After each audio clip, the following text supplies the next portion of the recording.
Here's are Brian Allison and Jay Siebold. I'm David Brancaccio. This is the Marketplace Morning Report. From APM, American Public Media. VyStar Credit Union is proud to be a production underwriter of First Coast Connect's Friday Roundtable. VyStar, we never forget it's your money.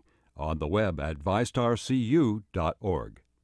Baptist Health wants you to have peace of mind during these challenging times. If you have concerns about COVID-19 symptoms or the vaccine, talk to an expert. This service is available every day, 8 a.m. through 5 p.m. 904-302-5050.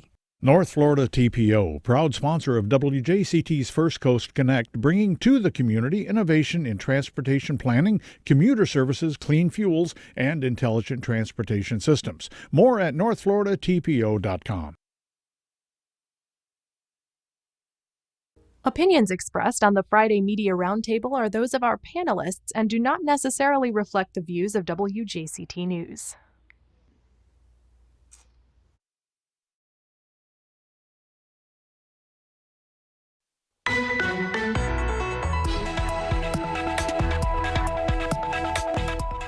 It's the biggest stories from the week. I'm Melissa Ross, and just ahead this hour on First Coast Connect, we'll take a look back at the week's top stories with our Friday Roundtable. As Florida's governor wants credit for managing the pandemic, but critics say the state could be expanding vaccine eligibility. Meanwhile, Mayor Curry is rolling out a new jobs program that we'll pay for at the pump, and a group of former mayors says it's time to save local news. All of that ahead, then later in the hour, mapping arts education in Duval County. That and more is just ahead.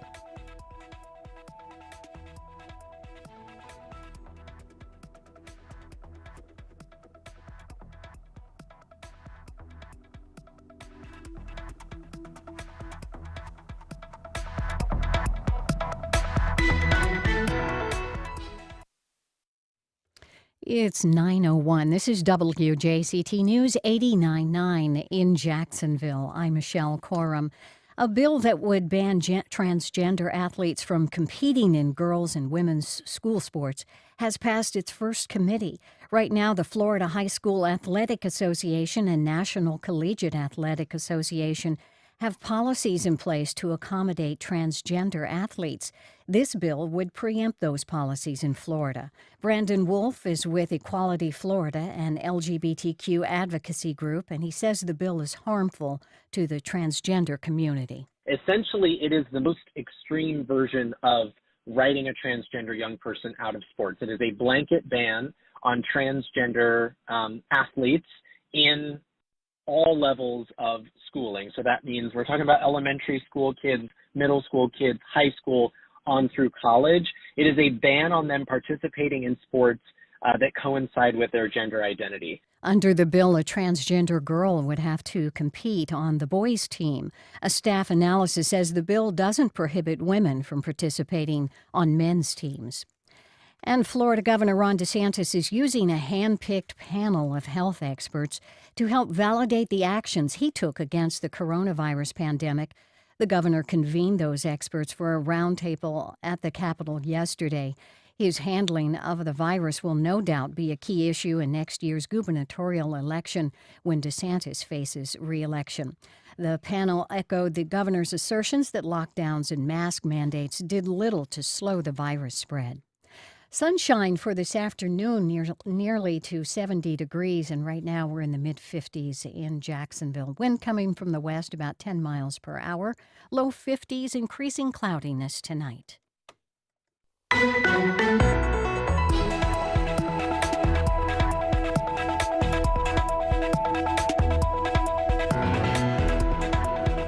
The governor wants credit for managing the pandemic. Critics say the state could be doing better. Mayor Curry rolls out a new jobs program that we could pay for at the pump. And a group of former mayors says it's time to save local news. Some of the stories making headlines this week. Good Friday morning. We're live from Studio 5. I'm Melissa Ross, and this is First Coast Connect. Thanks for listening this Friday. Just ahead, all of the top stories of the week with our Friday Roundtable, and you can join us. Give us a call right now. It's 549-2937. Then later, Mapping Arts Education in Duval will tell you about a new project that you can access online. But first, it's Friday, and here to discuss a busy week in the news, we welcome Dan Scanlon of the Florida Times-Union. Hey, Dan. Good morning. So nice to actually see you this time. I know, and I see you too. Writer Nikisha Williams is with us. Hey, Nikisha. Hey, Melissa. Good morning, Duval. Good morning. Regular contributor, former mayor and UNF President John Delaney. Hi, John. Morning. Good to be back. And Mike Mendenhall of the Jax Daily Record. Hey, Mike. Good morning, Melissa. How are you? I'm great. We are live on the radio. This is also video streaming on our Facebook page. You can follow along there. Lots to talk about this week, and we will go to your calls in a moment. Let's begin the hour with a look at just who's eligible this week to get a COVID vaccine. Critics are calling for expanded eligibility in the state. Now, for the last several weeks, Jacksonville has been vaccinating more than 6,000 people every day at both federal and state vaccine locations. Now, the number doesn't even include retail pharmacies like Publix and Walmart. But state data shows that since the beginning of this month, the five federal and state vaccine locations in Jacksonville have administered 60% of the doses available to them on average each day. That means about 40% of doses that could be going into arms are just sitting there unused. Now, amidst all this, two announcements.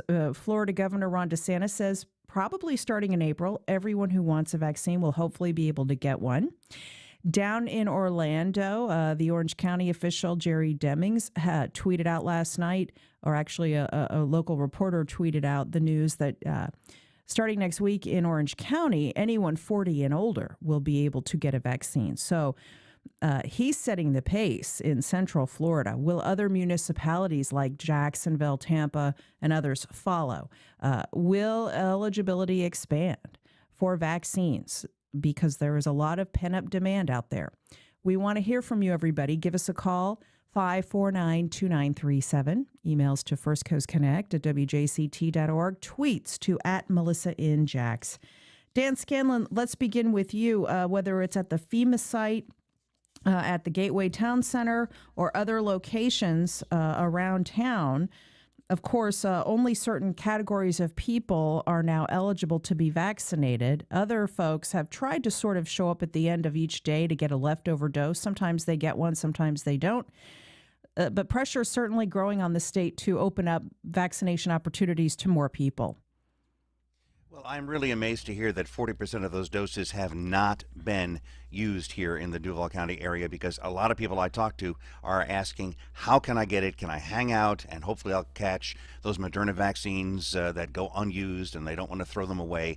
I'm proud to say that I got my second dose on Sunday because, very simply, my local Publix had a bunch of appointments that didn't happen about a month ago, and I got a call, come on down and get it before we have to throw these out. It just amazes me, though. I've also met a bunch of anti-vaxxers in the past week. These are intelligent people who say they, for whatever reason or other, will not get the shot. And my response is, at a certain point, if you go back to your office or if you start doing some volunteer work, the employer or the person in charge may say, if you don't have a vaccine, you can't work here. They say, nope, government says they got to let me work. And I just heard on NBC last night that there could be some problem. If you're not vaccinated, you may not be allowed to do certain things. Yeah, Nikisha Williams, vaccine hesitancy is a real thing. There is a sizable chunk of the population out there that has concerns about the vaccine. Now, that said, there's also a large group of people champing at the bit to get the vaccine. And the minute they're allowed, they're going to go and get it. It is frustrating to see that so many of the doses are not being used. So I do think that, at least based on the feedback we're getting from our listeners, the minute those doses become available, that people will be lining up. It's interesting that you mentioned vaccine hesitancy, because I'm actually working on a piece now about this. So there's a lot of fact and fiction and myth out there around what the COVID-19 vaccine is, where it came from. There is a religious undertone to it. There's a racial undertone to it. And so I think that the job, and I think it's been going pretty well, at least in in trying to reach those communities who might be more hesitant to get a vaccine for whatever reason is just because that the vaccine was made so quickly that people don't trust that it is effective, Mhm. or the side effects that are deemed to be minor may not seem minor to other people. My husband is fully vaccinated because he's a first responder, and Mm. both times that he received his COVID vaccine shot, he was fine 15 minutes later, but then the next 3 days he had chills, fever, and was not able to really function as normally as he could have been. My mother is fully vaccinated, being 74 years old, and she experienced that with the second shot. So that's a very real concern, even though it's not a true side effect that would cause alarm to the CDC. It's still something that will impact people, that will make them more hesitant or reluctant to get the vaccine if they feel like that they're going to be sick. And it's like, well, I haven't had COVID. I don't want to get sick. I can't afford to take time off, and I don't want to get something that's going to make me sick and put me down for a couple of weeks. So I think that that's a very different position from those who are anti-vaxxers, who just say no vaccinations, period, because Mhm. for whatever reason they do. So hesitancy and anti-vaxxers are two different points of view, and I just think that needs to go toward the local health department and local agency really doing the education component to tell people about what they need to do or what they should expect once they get a vaccination, and why, even with those adverse side effects that are not adverse enough to raise alarm, that their concerns are being taken seriously. As far as with the additional doses, the more shots in arms, the sooner that we can get back to normal. And so at some point, people are going to have to weigh the decision of whether or not is it worth holding out and being so hesitant and so scared about the vaccine that you rather stay in quarantine for another year. Yeah, let's talk to someone who I know has been vaccinated, John Delaney. I saw that you tweeted about feeling the side effects from the second dose of the Moderna vaccine. So, what's your message to everyone out there who's either hesitant or eager to get the shot? Get the shot. Fundamentally, get the shot, and variety for your family, for the community, etc. Yeah, it was just one kind of felt hungover for a day, and that was really about it. The day after, no big deal. Nick Glover, he got it. He ended up with a severe bone pain in his left knee that went away after 24 hours. But we really owe the community to get the vaccinations. I'm going to be intrigued in the next year or so when we all look back on how better could we have handled this, including the vaccinations. To have them sitting unused is just really criminal. New story out today in the Washington Post or the New York Times about England or Britain. They're delaying the second dose to be able to get them out as quickly as possible. And that's now being viewed as probably the better way to go, at least in this article today. 30, 60 days, we'll see if it still seems to look that way. But lots of lessons to be learned on this. Yeah, that's such a good point. Mike Mendenhall, officials like mayors and governors, they really are making decisions on the fly, reacting to changing conditions on the ground. So we do have to allow for that. Now, that said, certainly there's valid criticism to be made that Florida seems to be moving slowly to meet demand. Unused doses when shots could be going in arms is frustrating. The night the FEMA site opened on Jacksonville's north side, I went up there to take some pictures and talk to people. Hundreds of people were lined up hoping to get a leftover dose because they'd heard that thousands could be administered there every day, and they were turned away. Those were people that could have been fully vaccinated, or at least half vaccinated.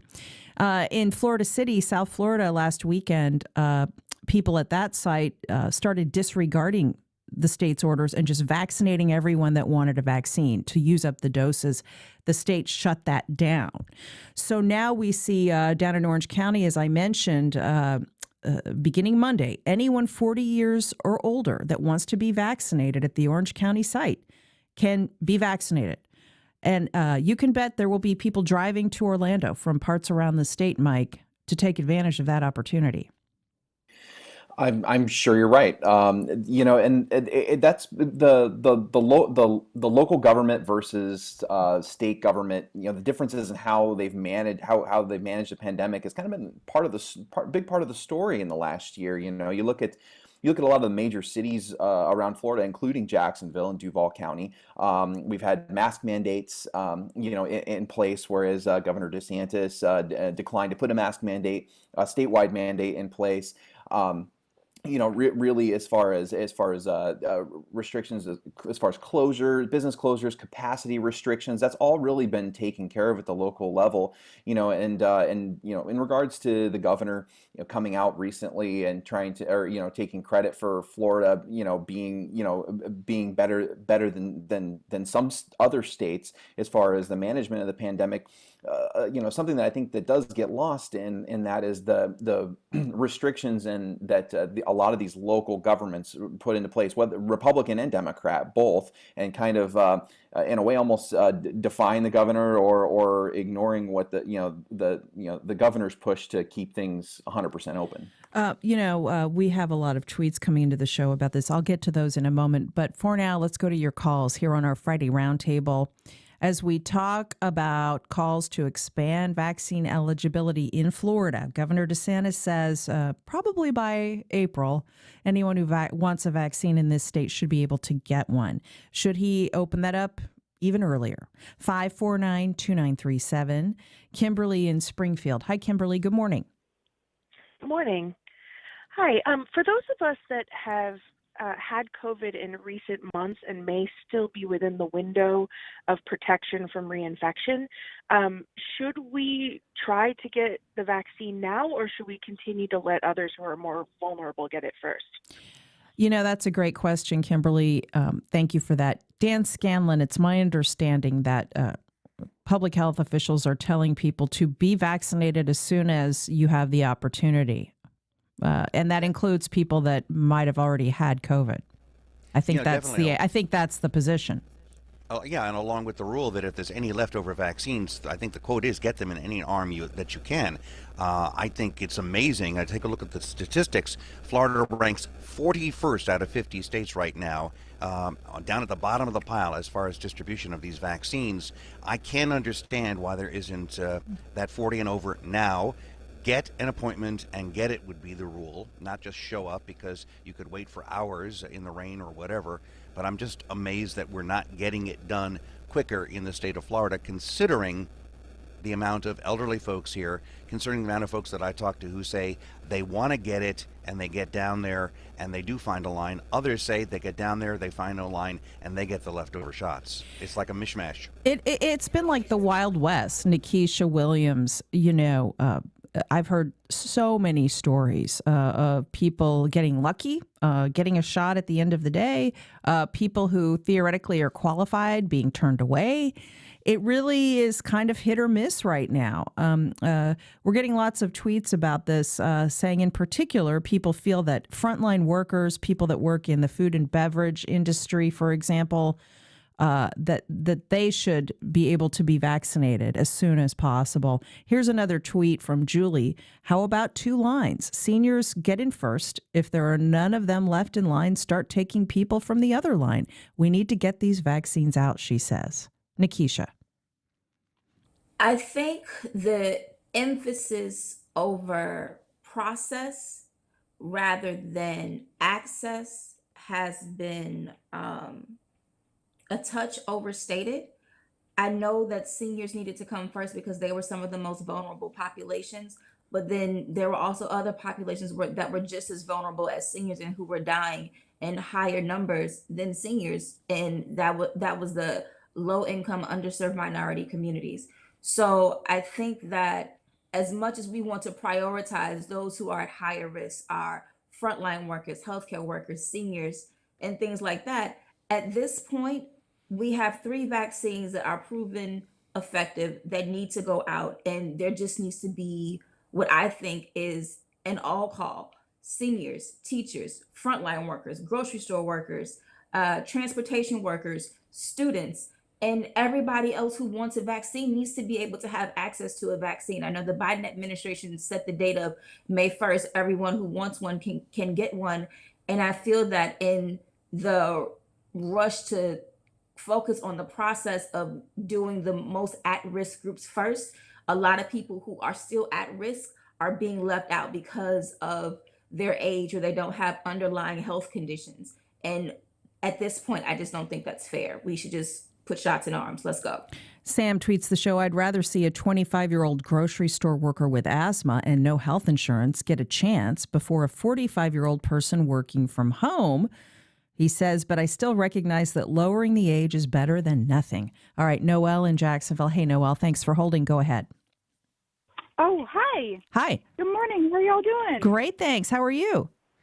Good. It's really exciting to be on. Thank you. Oh, well, I'm so excited you're excited. Go ahead. Yeah. I had a quick question. So last year, around right after they had announced it was a pandemic, and I think it was around the 25th of March last right year, around a year ago. Yeah, I started feeling off. I had my roommate at the time. She was high risk. And so we were at high alert. Everything was crazy. We were literally wiping down when we switched out of the kitchen, and like it was insane. But my problem was that I ended up having oh my goodness. I ended up having all of these symptoms, but they weren't testing people for those unless they had a fever. And so it's been coming out over the this last year in general, and how like the cold chills, like they weren't saying anything about that, but my daughter ended up testing positive, and I was just wondering how you guys are doing, or if there's any data on people who have had COVID who haven't necessarily been confirmed, or if they've had somebody who has been confirmed, how the results have been coming with getting the shots. And also the other day, I believe you had a state representative on earlier. I can't remember their name off the top of my head, but they were saying about they went to Publix. And I went into Publix the other day and I asked them, and she's like, shh, don't tell anybody, just like maybe 2 o'clock or so. Like we might have maybe 2 or 3 left. Being really good about not wasting them. Yeah. So I know it's hard for a lot of people to be able to get to a Publix, depending on where they are, transportation, everything else, and lack of access. And that just really sucks. And is there any way, like, has anybody started talking about having like the secondary list? I know that's a really important thing. Like if somebody's already gotten the shot and they've managed to get one of those end of days, are they put on a priority list for being called a second time within the time frame that needs to be done? So many good questions, Noelle. Thank you. And I think, I'm not sure, but I think you may be referring to Mia Jones.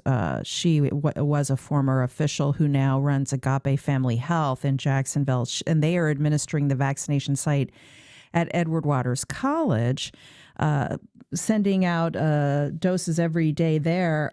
There's a Facebook page called Florida Vaccine Hunters that actually started posting to people all over Florida, go to Jacksonville, wait online at Edward Waters College, and that you might get lucky at the end of the day because they don't want to waste any doses. John Delaney, when we interviewed Mia Jones on this program the other day, she explained the procedure that they make sure to vaccinate people in the local community first. That's the whole reason for the site being at EWC. And that they've even been going into homes to vaccinate people who are vulnerable, but that they do make sure to use up the doses there every day, not waste them.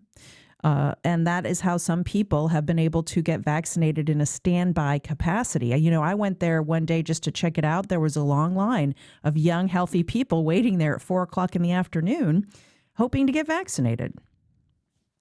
Yeah, well, you know, we're up now to 4 million doses a week that are being produced. In January, it looked like 2 million, maybe the top.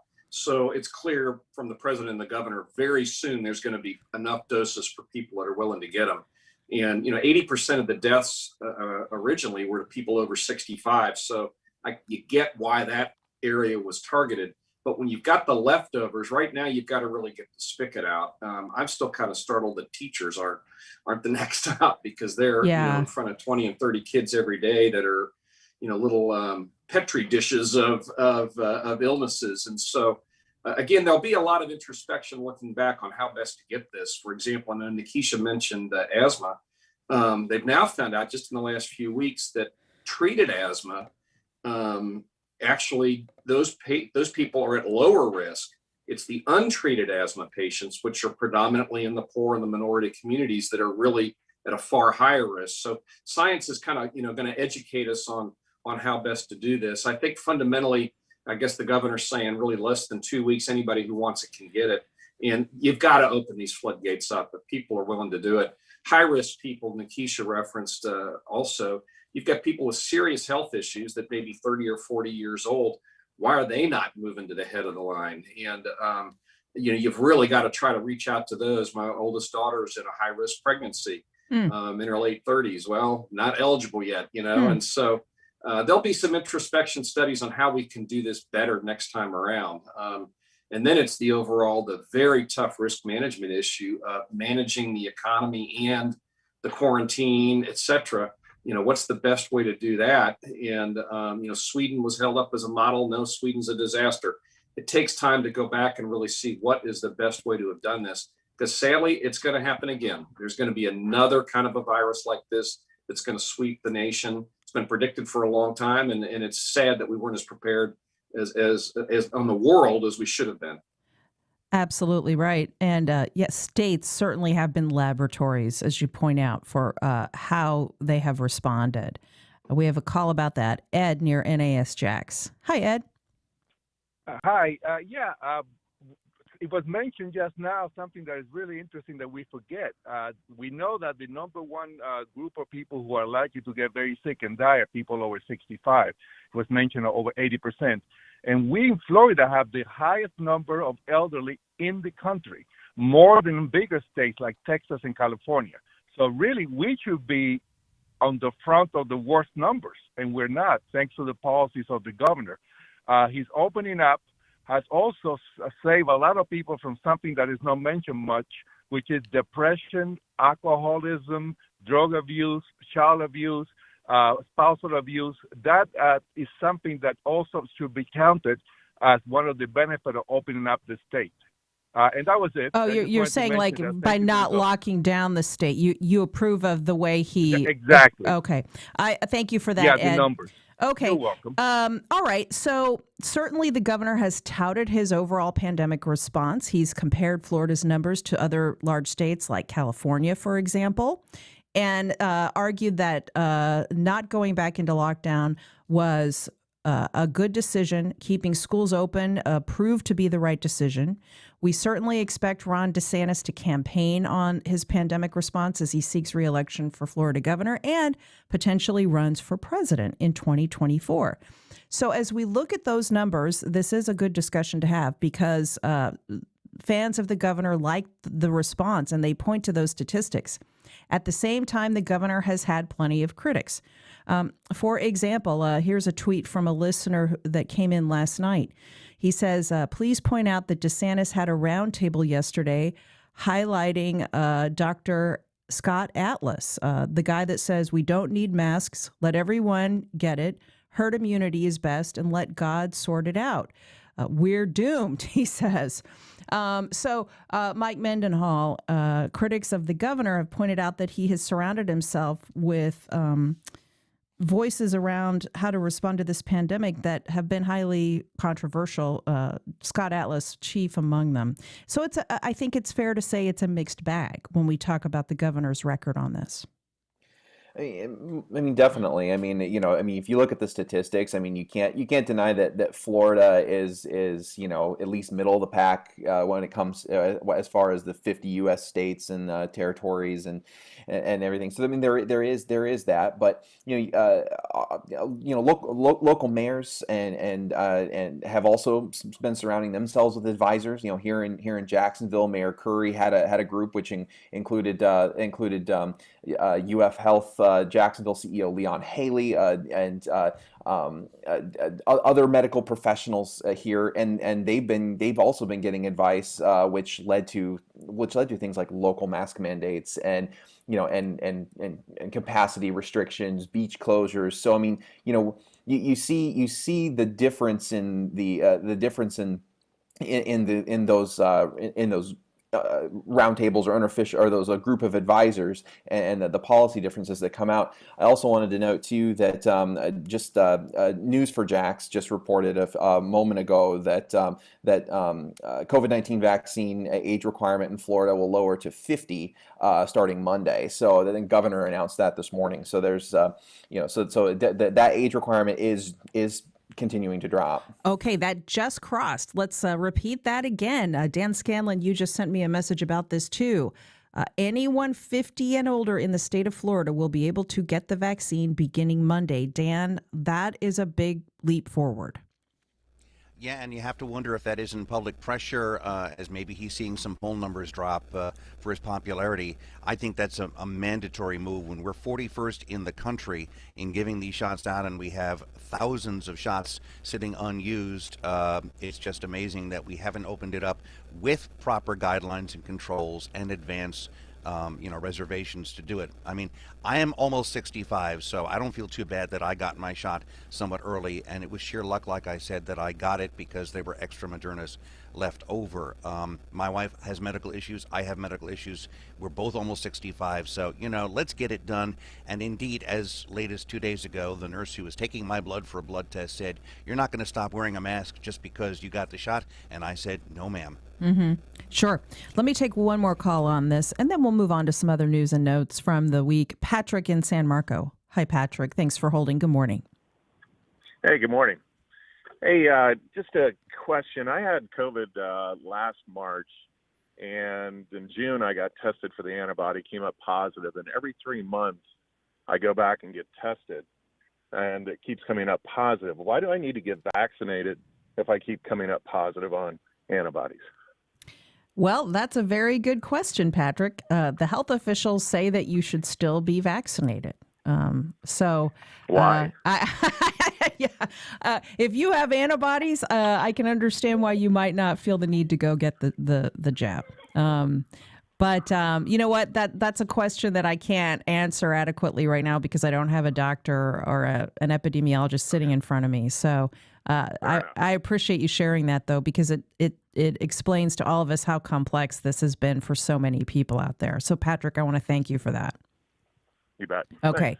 It's our Friday Roundtable with Dan Scanlon, Nikisha Williams, John Delaney, Mike Mendenhall, and yours truly. And we are talking about the biggest stories from the week. Give us a call, 549-2937, as we're live on the radio and also streaming video on our Facebook page. Let's move on now. Jacksonville Mayor Lenny Curry this week said he will roll out a Jobs for Jax plan. He wants to use the local gas tax to pay for nearly $1 billion in transportation and drainage projects in partnership with the Jacksonville Transportation Authority. City Council President Tommy Hazouri joined the mayor for this announcement, saying he backs the proposal. Let's go to a former mayor about this. John Delaney, if this goes through, the local gas tax would go up from 6 cents to 12 cents a gallon, paying for some much needed infrastructure improvements. Yeah, the argument on the gas tax is it's a form of a user fee, that the more you drive, obviously the more gas that you'll end up using. So I've always liked infrastructure projects. We're just way behind as a country and frankly all around the world. And they put a bunch of people to work. They make transportation far more efficient, commute times drop, those kinds of things. So I think it's a real positive, with the fuel mileage efficiencies going up, the 6 cents, sort of gets absorbed into that. Some will argue that it's, impacts poor people and negatively. And of course, everything like that does. But I think it's a good move. And I think it'll be good for the community, and it'll put a bunch of people to work, which I think is also healthy. Okay, Nikisha Williams, what about the fact that there wasn't universal support on the city council for this increase and extension of the gas tax, including by council member Al Ferraro, who announced this week he's going to run for mayor of Jacksonville? Honestly, anytime people mention raising a tax for whatever reason, be it for more jobs or better schools or whatever the case may be, there's always pushback from the council because for whatever reason, no one sees the long-term benefits of raising taxes to help people in this community, which is mind-boggling and baffling to me. But I think that if there's going to be a plan that will get more people to work, then a slight increase in a gas tax or the hotel tax or whatever they want to do is fine because people need to go to work to make a living. I mean, that's just common sense. As far as the challenging in challenges for the mayoral race and using this as an issue to campaign on, politicians are going to politic. And again, it's too early to really tell what the mayoral race is going to look like in a couple of years. So, I mean, say what you want, bluster and make your campaign promises or whatever your plan is going to be. But right now, people need to go to work. Right. This seems like a win-win, Mike Mendenhall. Jobs for the city and shoring up infrastructure, working on roads, sidewalks, bike lanes, drainage, transit. We need this so badly. These projects have been deferred for decades. Yeah, that's right, Melissa. And the city is partnering with the Jacksonville Transportation Authority on this, as you noted, and they're talking about $930 million in infrastructure projects that would get done over the next 5 to 10 years. And you know the increase in this gas tax too. One of the things that Mayor Curry and the allies that he's now forming on city council for this issue are really toting is that this will free up money in the general fund that would usually be spent on these transportation infrastructure projects to help with the aging septic tank issue that's could be upwards of a $2 billion issue, and part of this proposal would take $300 to $400 million to help make a dent in that problem. And so that's going to be one of the big selling points moving forward, because there's a council members in almost every district have either transportation issues, aging septic tank issues, or both. Yeah.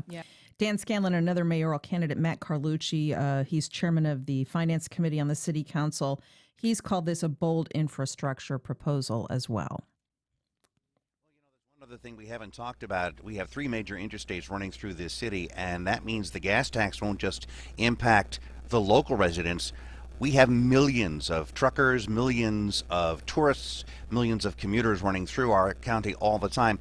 They'll be paying into this as well. They impact the road. They cause the potholes. So a lot of people will be assisting in helping these potholes. And Mayor Delaney remembers very well, Better Jacksonville did have some pretty good effect back then. I remember when I used to cover that stuff. We did get some roads and some major projects that are still actually being done. And in case you forgot, JTA, you go, well, what does JTA have to do? JTA has a roads project, and they have a lot of road projects out there, so they are capable of handling the administration of this. Now, John Delaney, how do you see this comparing to the Better Jacksonville plan, which you pushed through and got done when you were the mayor of this city? Yeah, it's roughly half of the infrastructure investment, and then there's another, probably in today's dollars, $1.5 billion that went to other things, environmental, the 4 downtown buildings, etc. But it's big, and it's kind of amazing that gas tax can generate that kind of money, but it's creative. And really, I used to say too that what helps property values is going to be that infrastructure. If you're able to get downtown or get to the beach or get to the airport that much more quickly, that helps too. So it's a cyclical uplift. And, the label's kind of funny, the jobs thing, but it's very true. I mean, it's very, very true.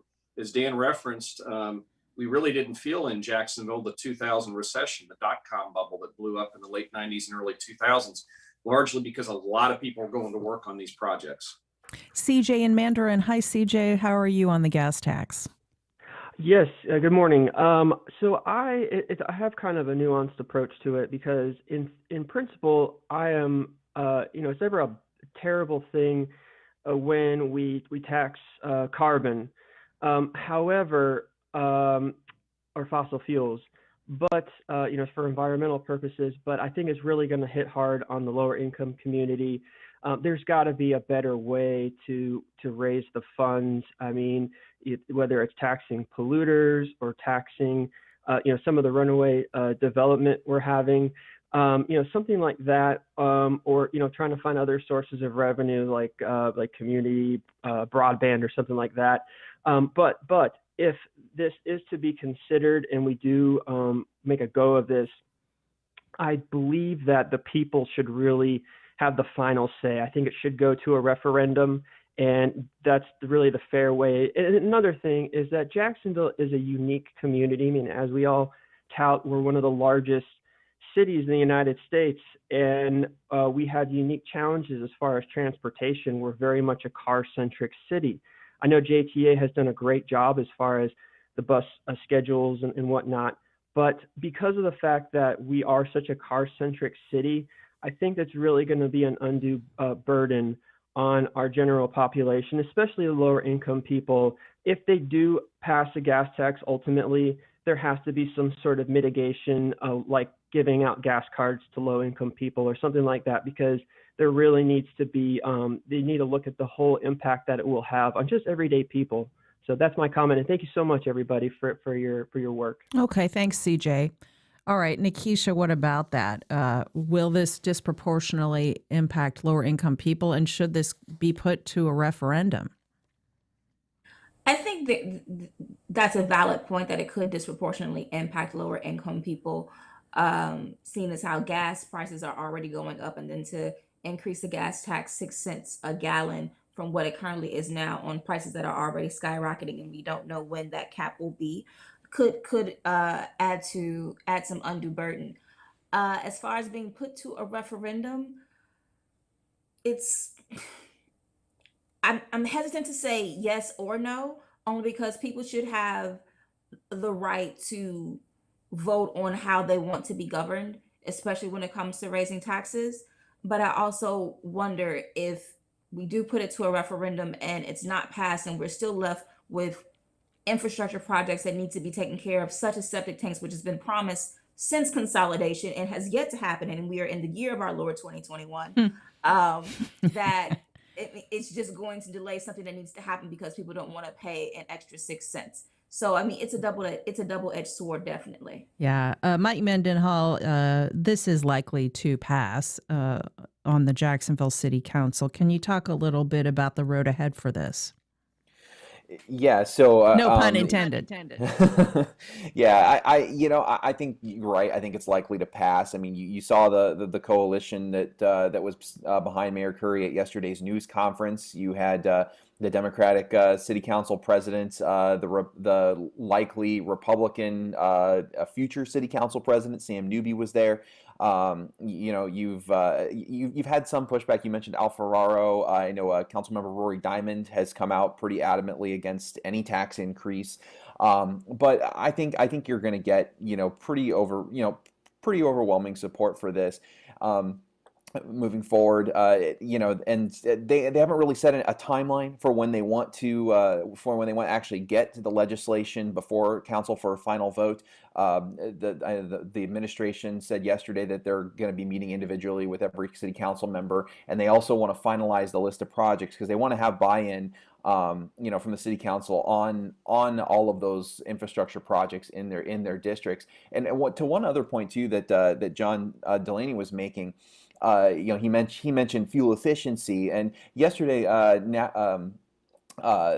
Ford, the CEO of JTA, was saying that coupled with electrification of the fleet or of cars on the road will actually, this could be the last time that the city of Jacksonville and Duval County could leverage a gas tax and really have it make this kind of an impact, moving forward. If we see more cars moving to that fuel efficient or electrification. All right. Okay, one more big topic we want to get to before we let our panel go, and it has to do with journalism. 4 former Jacksonville mayors, all 4 living former Jacksonville mayors, including John, sent a joint letter to Gannett Inc. this week. That's the corporate owner of the Florida Times-Union, seeking to reverse what they called a disturbing decline in newsroom staffing at this city's newspaper of record, the Times-Union, saying that they haven't seen firsthand the essential role the TU plays in the civic life of Jacksonville. John, you and the other mayors, Tommy Hazouri, John Payton, and Alvin Brown, all said that while you held office, you always chafed at something the TU reported about your administrations, but that you were concerned that a newsroom with only 22 employees was covering a 1.6 million resident metropolitan area with Fortune 500 companies, an NFL team, internationally known medical institutions, and 4 colleges and universities. In a moment, we'll go to Dan Scanlon to talk about this public awareness campaign launched by the Times-Union News Guild. But first, let me ask you, John, about this letter and your appeal to Gannett about the Times-Union, why you felt it was important to put your name to this. Yeah, I think all of the mayors appreciate the media more when you leave office than maybe when you're in the middle of it, because I think the Times-Union doesn't always get the stories right or with the right spin. But the media is actually an essential part of government. You can't govern a state of 21, 22 million people without being able to communicate. And that doesn't mean it isn't filtered or rebutted, but that's a very important part of government. Where I first saw it, and it hasn't been much covered, is the coverage of, frankly, Tallahassee and the legislature. The news bureaus, the local newspapers used to have news bureaus in Tallahassee. The legislature can get away with a lot of things if nobody's kind of looking at them, and that the public reacts to it. And you really see that locally. I'm stunned that the Times-Union, frankly, has been able to do as good a job as it has with a fraction of the reporters that it had just maybe 20 years ago. But it's a critical part of government to check it.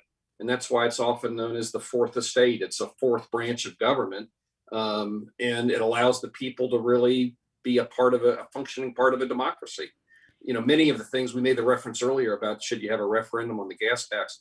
We're a republic where we elect our representatives to make most of those decisions. Certain taxes have to go to the public at large, but when we created the Constitution, delegated to the local states, some things are at the local officials' discretion, but you need to know what they're doing.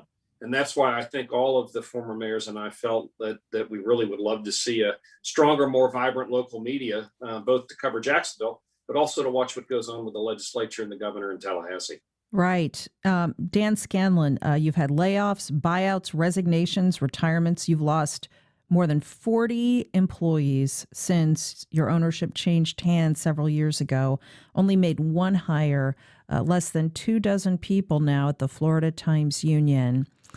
And I think John is right. The paper has done an incredible job with diminishing resources, including your landmark JEA investigation, which made a huge impact and even sparked a federal grand jury investigation. That said, your News Guild is fighting a David and Goliath battle with Gannett and their parent company, which is basically a hedge fund, and is concerned with profits. And so it's challenging to convince these companies that this is a public good. And so tell me a little bit about how you and your colleagues are moving through this time. Well, let me give some kudos to the gang that I work with who are in this union with me. We are dedicated. We're almost 24/7 sometimes, some of us covering these things. There's no 9 to 5 for us. If it happens, we're on it. And you know that too, Melissa. You don't go home and hang up the cell phone when you get there. But yeah, definitely, we have decided to reach out to corporate leaders, to government leaders, to those who are prominent. I was working with Tommy Hazouri and some other folks to try to send letters to their friends in power, as well as Gannett executives, to let them know that you need more than 21 people to cover this city. TV stations have a lot more. Even they're feeling the crunch these days of limited staff, but you need to have more people out there. We point to the JEA investigation. We point to other things that we've investigated, Matt Shirk and things like that, where we have the time, we have the space to tell you about this, that television and radio don't, other than maybe First Coast Connect and NPR. And well, thank you for that. To have more people. We need to have more people and younger people and diversity. Yes. You don't need old white guys like me as much as you need younger. You need a whole mix. Yeah, I know you've asked Gannett to do a better job of hiring a diverse workforce. Let me also take a moment to say that we are beefing up our digital operation at WJCT News significantly. Without going into a lot of detail about that, we do plan on rapidly expanding what we do here to cover this community, cover local government, do investigative work. That's been in the works here for a while, and we'll continue to share more about that as it becomes more solidified. But because of this crisis and the challenges in covering this city that do lead to an erosion of democracy, both in Jacksonville and cities around America, public media is responding to this, and we'll have more to share about that in the coming weeks and months. But I want to thank all of you for contributing your voices to this important civic dialogue. You all mean so much to our efforts here, so thank you very much. John Delaney, Nikisha Williams, Mike Mendenhall, and Dan Scanlon. Guys, have a wonderful weekend, and thanks so much for being with us. Thanks, Melissa. Appreciate what you do. Thank you. Now, in a moment, mapping the arts in Jacksonville, how the Cathedral Arts Project is helping parents access arts education for their kids with a new interactive tool. We'll tell you about it in a moment. This is First Coast Connect. We'll be right back.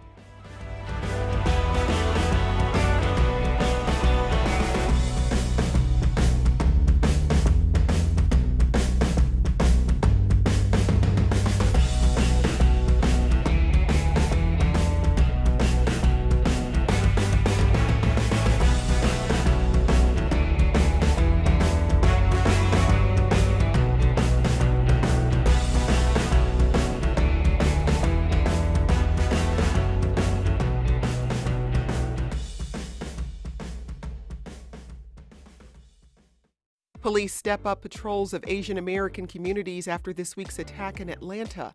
Numbers surge at the southern border, and Governor Greg Abbott says his state can only do so much. Texas is willing to step up and help out, but this is the Biden's administration responsibility. Plus, some good news for those who leave their taxes until the last minute.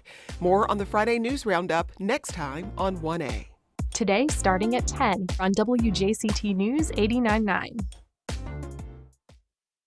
I'm Randa Abdel Fattah. The saying goes that the news is the first rough draft of history. As we explore an NPR's throughline, it can be very, very rough. But it's a task we take seriously. That's why reporters at this station and NPR work hard to bring you the facts and get it right the first time. So don't settle for a rough first draft. Support journalism you can trust by giving now. Please call 353-9528 and thank you.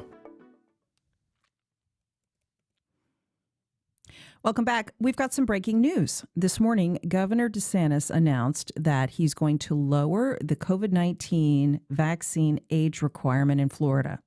Beginning Monday, anyone in the state 50 or older is now going to be eligible to be vaccinated. Again, if you're 50 or older, starting Monday, you can get the vaccine. Now, the governor had dropped the age to 60 this week, but demand has been modest. We've learned that about 40% of the doses here in Jacksonville that are sitting around at sites are going unused. So hopefully this will get some longer lines at a lot of these vaccine locations. The governor says he hopes that Florida will actually come out ahead of the president's goal of opening vaccines to all eligible adults by May 1st. So as of Friday morning, this morning, Florida had reported nearly 7 million people have been vaccinated in the state, at least by one dose. More than 4.5 million have been fully vaccinated. You can learn more about this at our website at wjct.org. Again, if you're 50 or older, go get the vaccine beginning Monday. Well, last month, the Cathedral Arts Project debuted its new LEAD Art Look map. LEAD stands for the Landscape of Education in the Arts in Duval.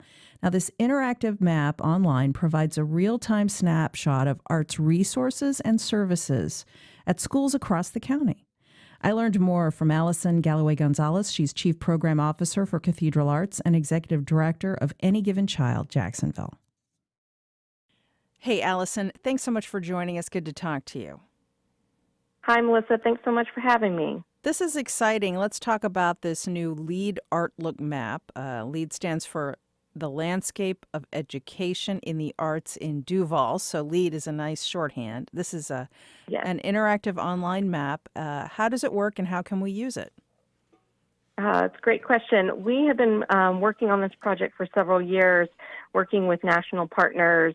It is a web-based map that anyone can access, and the map sort of plots out what's going on in Duval County Public Schools as far as arts education opportunities and partnerships, and maps what arts organizations are offering for arts education for students. So it is a matchmaker of sorts, but it's also a great resource for parents in the community to see what's going on. And then, of course, on the back end, we're working on arts education advocacy. So it's going to give us the information we need to try to address equity issues in arts education through the county. Let's talk about that because Jacksonville is one of only 8 cities across the country and the only one in Florida to participate in this Art Look project. You're trying to highlight how access to arts education is really a critical part of a child's education, and there just isn't enough access. Exactly. We have made amazing progress over the last decade or so in Duval County for arts education. And what we're trying to show is that there's still gaps to be filled, there's still inequities, and there's still lots of room to grow. While we celebrate our successes, we also know that this is not just a county, a school district's issue to solve, but it takes an entire community to work on making sure that arts education access happens for every child in our community. Yeah. Now, the website is jacksonville.artlookmap.com. You want people to visit this, and you also want people to add their organization to your map. How can they do that? Absolutely. So on www.capkids.org, you can go and find all the information about the mapping project, and you can add yourself to be part of that map, whether you're an arts organization, an education institution, or if you're an individual provider for arts education. We encourage you to add. The more people on this map, the more resources we put on this piece, on this tool, the easier it is for our community to sort of build upon that, and we can create those relationships and grow those projects. And let's talk about the numbers behind this. Children who have access to arts education, they do better in school, they do better in life, and there's data to support this. Can you tell us a little more about that? Yes, there are decades and decades of information about this. At the same time, there's been such a decline in arts education. So arts education advocates have been working on this. There are national, both educational and arts and culture studies showing that participation in the arts, especially for low-income students, but definitely for every student, leads to higher academic performance, graduation rates, but it also leads to sort of long-time life skills building, so more civic engagement, higher levels of empathy and compassion and collaboration. These are outcomes of arts education, but we also know that there's an inherent value for social emotional skills, for self-expression that happens immediately with kids as well. So check it out, everybody. Now, this is the website, jacksonville.artlookmap.com. Understanding how the arts add up in Duval County. This is a project of the Cathedral Arts Project, their lead Art Look map. It's interactive, it's online, and you can learn where the arts resources and services are across the county for your child. Check it out, and thank you so much, Allison Galloway Gonzalez. She's Chief Program Officer for the Cathedral Arts Project and Executive Director of Any Given Child, Jacksonville. Allison, thanks. Thank you, Melissa. Well, that's our show. Thanks to all of our guests and callers, along with producer Heather Schatz, Director Josh Torres, News Director Jessica Palumbo, and Digital Editor Bill Bortzfield. If you have feedback, questions, send them to First Coast Connect at WJCT.org. And make sure to tune in today at noon for the Florida Roundup. That's our live statewide call-in program, where we look at vaccine eligibility opening up around the state and spring breakers partying in South Florida, pandemic or no pandemic. All of that and more coming up at noon on the Florida Roundup. I'm Melissa Ross. Thanks for listening. This show will be up later today, wherever you like to listen to your podcast. You can also listen through the WJCT app. We'll be back on Monday at 9 a.m. and have a great weekend, everyone.